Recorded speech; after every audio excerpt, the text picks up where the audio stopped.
코로나19 같은 감염증이 앞으로 주기적으로 지속 반복될 수 있다고 학자들이 예견하고 있어 오늘 저는 코로나19 이후 사회적 대처 방안을 만들자는 의견을 말씀드리려 합니다. 감염증 확산 방지 사회적 거리두기로 많은 것이 변했지만 우리는 사회적 관계를 맺고 서로 같이 살 수밖에 없는 공동체로서 함께 살 대책을 세워야 합니다. 코로나19로 불가피하게 계약이 연기되고 각종 행사가 취소되면서 돌봄 노동이나 플랫폼 노동자, 영세 자영업자 등 문화예술인은 생계 불안 문제로, 배달, 택배 노동자는 위험 상황과 과중한 노동 증대로, 아이와 노인, 장애인은 돌봄과 도움을 받기 어려운 상황이 이어졌습니다. 공공의료인이 감염 전문 병원으로 지정되어 감염 확진자의 진료를 돕는 이면에는 간호의료진의 경무와 기존 환자와 돌봄 일자리는 불안해지는 부득이한 상황은 동시에 일어나고 있습니다. 평소에 소소한 일상이 어쩌면 너무 소중한 가치였음을 다시 보는 계기가 되고 우리 사회 모든 것이 공동체 안에서 서로 연결되어 있음을 실감하게 됩니다.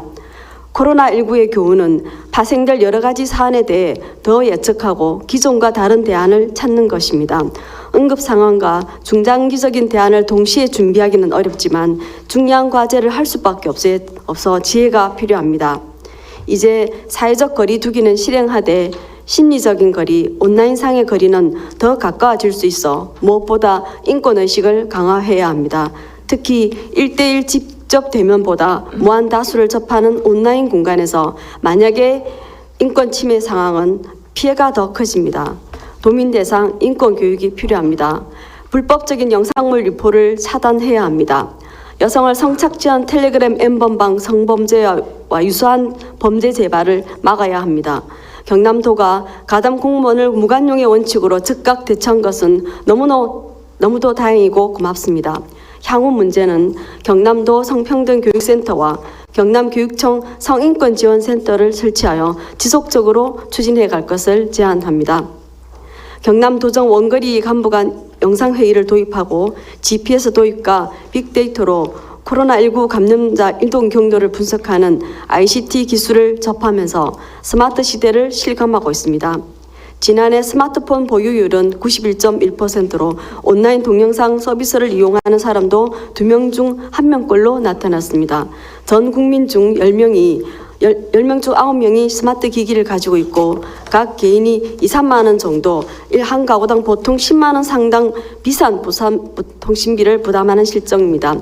스마트 기기 이면에 통신이 차지하는 비중이 큽니다. 통신복지를 추진할 필요가 있습니다. 영화 기생충의 남의 집 와이파이를 찾아 헤매는 통신빈곤증은 현실에도 있습니다.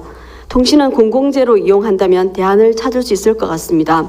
정부에서 시내버스와 관광지 등 무료 공공 와이파이 사업이나 경남도에서 복지 대상 가구에 AI로 스마트 돌봄 사업을 추진하는데 문제는 기초시군에서 통신비를 부담하는 문제와 통신 3사의 의존적인 구조입니다.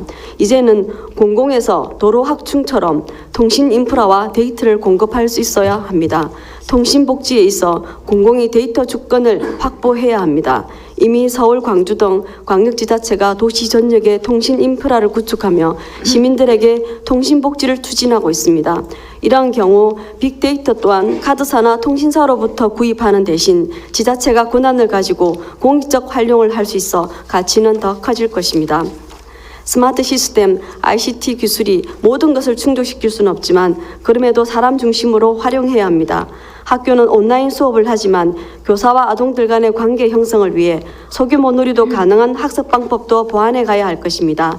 디지털 성범죄 차단과 피해자 지원을 위해 경남도가 도경 여성 전문가들과 협력 체계를 마련한 적극 행정을 환영하면서 스마트 기술 또한 안전을 강화하는 데 활용되기를 바랍니다. 여성의 밤길과 보행자 안전을 위한 여성 안심앱 보급, 지능형 CCTV 설치와 불법 영상물 삭제 장치 강화와 함께 치매 노인 실종 방지, 감염증 자가격리자 관리를 위해 스마트 도구는 최대한으로 안전과 생명과 건강을 지켜가는 데 도움이 되어야 할 것입니다. 데이터 3법 개정과 시행으로 이제 공익을 위한 통계 목적으로 빅데이터를 활용할 제도가 보완되었습니다. 개인정보와 공공기관 보안 유지는 암호화 기술로 보완 가능하므로 통신 인프라 구축을 실현할 수 있습니다.